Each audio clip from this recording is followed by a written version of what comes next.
Hi guys, my name's Adrian, and in today's video I wanted to talk a little bit about the interview stage of recruitment.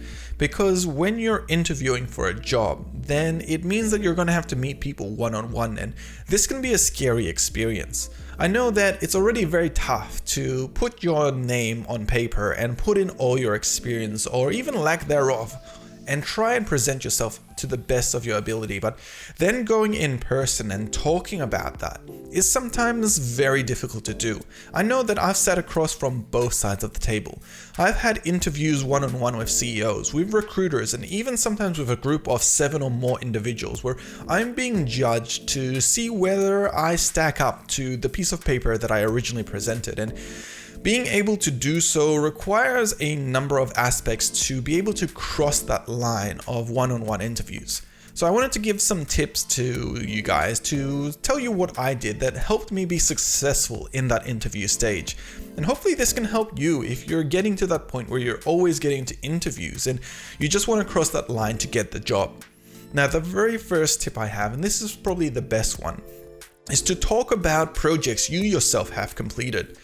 And this can be, if you're in uni, just some assignment that you might have worked on, or if you're already a junior developer, maybe some projects at other companies you've worked on.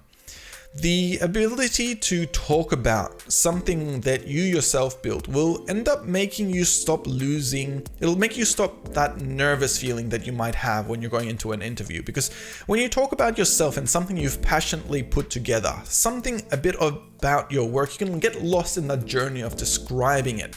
And by doing so, you'll convey the things that you might not be able to otherwise if you're talking to an interviewer. So what I mean by this is that a lot of interviewees usually go in and they say that they have their HTML, their CSS, and their JavaScript, that they did this course and this project, but everyone does that, and that doesn't put you ahead of the curve. To get ahead of the curve, what you want to be able to do is give a small indication of yourself and your personality, and you can do that really well by talking about one of the projects you've done. And by doing so, you can take the interviewer on a journey to show that what your original goal was for completing a project and what you learned along the way. You can also take them on a journey on some of the problems you might have faced and how you overcame those problems. All of this shows that you're motivated to do the job, and it's going to talk to the interviewer in a sense that they'll remember you and your story, and they won't remember that you know HTML and CSS, but that journey they will.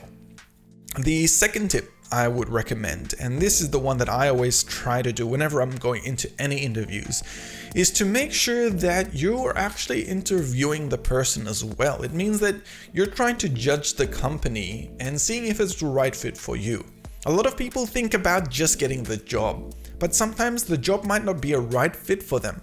You want to be able to go in and you want to be able to talk to that recruiter or CEO or that company in general, and you want to find out who they are and what they're working on. You want to know what projects they have and if these are things that you're interested in too.